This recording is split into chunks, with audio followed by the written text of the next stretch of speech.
Jangan lupa subscribe YouTube channel Metro TV News dan pastikan untuk menyalakan lonceng notifikasinya.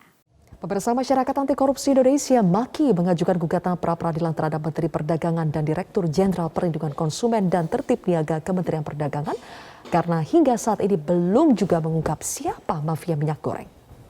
Koordinator MAKI Boyamin Saiman menyatakan gugatan pra-peradilan terhadap Menteri Perdagangan Muhammad Lutfi dan Direktur Jenderal Perlindungan Konsumen dan Tertib Niaga Kementerian Perdagangan karena dianggap telah ingkar janji terkait batalnya penetapan tersangka mafia minyak goreng.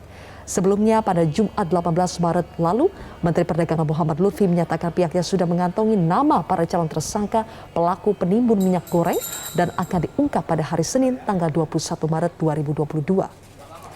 Pernyataan itu disampaikan Lutfi saat rapat kerja dengan anggota Komisi 6 DPR RI. Namun hingga 1 pekan lebih dari waktu yang dijanjikan, tak kunjung ada nama mafia minyak goreng yang diumumkan. MAKI pun menganggap Kemendak telah melakukan penghentian penyidikan yang tidak sah dan melawan hukum.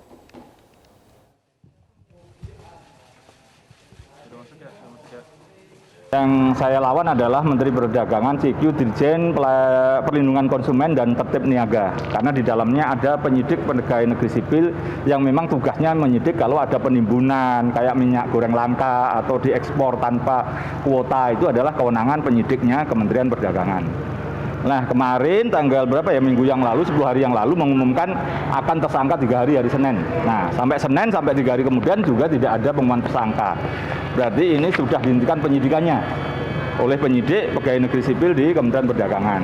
Nah, ini sebenarnya belum ada SP3-nya sih saya, tapi karena ini tidak diumumkan tersangka, itulah maka kemudian saya gugat ke Pengadilan Negeri Jakarta Pusat. Nah, yang saya gugat sebenarnya itu adalah atasannya penyidik, yaitu Direktur Jenderal Perlindungan Konsumen dan Tertib Niaga, namanya itu. Pemirsa, ingkar janji Mendak berujung pada gugatan pra-peradilan. Apa objek pra-peradilan dalam kasus ingkar janji Mendak? Saya akan membahasnya bersama dengan Koordinator Masyarakat Anti Korupsi Indonesia, MAKI, Boyamin Saiman. Selamat sore, Mas Boyamin. Selamat sore, ya. Mas Boyamin, apa objek pra-peradilan yang Anda gugat? Kenapa, Mas? Ya. Masih di Pengadilan Negeri Jakarta Pusat, belum pulang ini, menunggumu. Oh, oke, masih di pengadilan. Baik. Apa sebetulnya, Mas Boyamin, objek pra-peradilan yang Anda gugat dalam kasus ingkar janji Mendak mengumumkan tersangka mafia minyak goreng?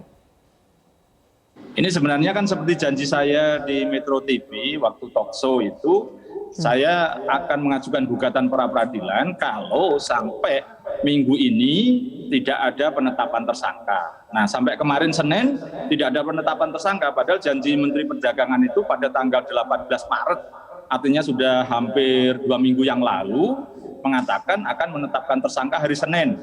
Seninnya artinya 18, itu hari Jumat kan, 18, 19, 20, 21 gitu kan. Okay. Nah, itu tidak, katanya 3 hari, berarti anggap aja tanggal 25 Maret itu bahwa sudah ada penetapan tersangka. Karena ternyata tidak ada penetapan tersangka, ya saja gugat pra-peradilan melalui Pengadilan Negeri Jakarta Pusat. Dan karena apa? Mestinya ini kan kewenangan penuh Kementerian Perdagangan urusan minyak goreng langka dan mahal ini, dan mereka punya penyidik pegawai negeri sipil. Tahun 2017 saja sudah mencetak 73 orang. Dan saya kira kalau 10 tiap tahun ini sudah 100-an orang. Mana tidak mampu melakukan penyidikan untuk minyak goreng langka dan mahal begini. Inilah yang sangat saya menyayangkan, dan kemudian ketika ini tidak terjadi pengumuman tersangka sampai kemarin, maka ya satu-satunya jalan untuk menguji kewenangan dan tindakan Menteri Perdagangan yang saya anggap tidak pro rakyat ini, ya saya gugat ke Pengadilan Negeri Jakarta Pusat. Sebenarnya ini jadi pra-peradilan objeknya, itu Mas adalah Boyamin, audit kinerja objek penyidik. pra-peradilannya adalah Anda menganggap Mendak ini telah melakukan penghentian penyidikan yang tidak sah dan melawan hukum. Betul, karena penetapan tersangka yang dijanjikan itu berarti kan sudah penyidikan dia, gitu loh.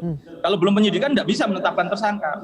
Tapi nyatanya tidak ada penetapan tersangka, berarti penyidikan yang menjadi kewenangan dia telah dihentikan, dan itu menjadi tidak sah. Maka saya gugat ke pengadilan untuk mendapatkan putusan hakim untuk memerintahkan segera menetapkan tersangka, supaya ini masyarakat segera mendapatkan minyak goreng murah, setidaknya tidak langka lah, kan gitu kan, dan juga tidak terulang. Dan tujuan terakhir adalah orang yang melakukan dugaan kejahatan tindak pidana perdagangan dan tindak pidana perlindungan konsumen ini diproses hukum biar tidak juga terulang dan efek jera gitu, Sylvia. Sebentar Mas Boyamin, tapi kan Mendak tidak pernah secara gamblang mengatakan memulai penyidikan. Hanya mengatakan akan ada calon tersangka dan itu pun tidak jelas akan diumumkan oleh Kemendak atau Polri. Nah, juga tidak benar juga ketika dia melempar ke Polri. Dia punya kewenangan. Kalau saya harus menunggu ada pernyataan penyidikan oleh Kementerian Perdagangan, itu bisa 3 bulan lagi. Sementara masyarakat sudah menderita. Maka ya ini, meskipun belum ada pengumuman penyidikan, tapi dia sudah mengumumkan di hadapan DPR akan ada penetapan tersangka. Dan dia juga tidak ngomong itu oleh Polri atau oleh Kejaksaan.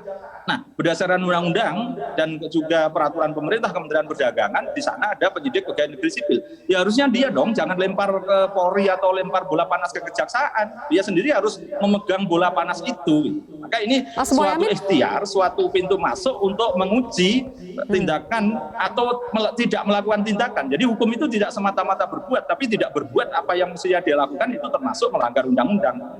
Oh, jadi tidak berbuat pun ini bisa dijadikan sebagai objek pra-peradilan kan? Mendak baru sesumbar saja menyatakan akan ada tersangka, tapi belum melakukan. Apakah itu bisa menjadi objek pra-peradilan?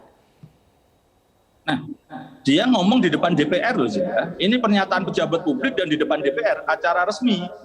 Jadi ini suatu yang abu-abu ini kita dasarnya adalah ketika dia pejabat omongannya itu harus kita anggap benar dan di depan forum wakil rakyat, wakil kita semua. Nah, itulah yang kita uji. Soal nanti di dalam jawaban persidangan di depan hakim mengatakan belum melakukan penyidikan, ya malah lebih lucu lagi. Kemana aja lu kan gitu kan? Ngapain aja lu? Gitu. Jangan hanya berani terhadap penegakan hukum, terhadap pedagang pasar kecil, terhadap timbangan yang diduga tidak sesuai dengan ketentuan, ditambahi beratnya atau ditambahi ringannya. Sementara ini Kementerian Perdagangan kalau pernah saya lihat itu atau masyarakat tahu itu, ya karena proses penegakan hukum untuk bertimbangan-timbangan di pasar-pasar rakyat aja. Nah, padahal mereka punya kewenangan untuk liga besar ini, itu dia, mafia minyak goreng dan CPO. Belum banyak yang tahu kalau Kemendak itu sebetulnya punya penyidik ASN. Memangnya sejauh mana kewenangan penyidik Kemendak ini? Apakah yang liga besar yang Anda sebut tadi bisa diselidiki oleh penyidik dari Kemendak? Judulnya aja, penyidiknya itu ada 2. Penyidik perlindungan konsumen. Nah, ini adalah kalau dalam peristiwa sekarang, minyak curah dikemas dan dijual dengan harga mahal atau dijual ke luar negeri, jadi kemasan.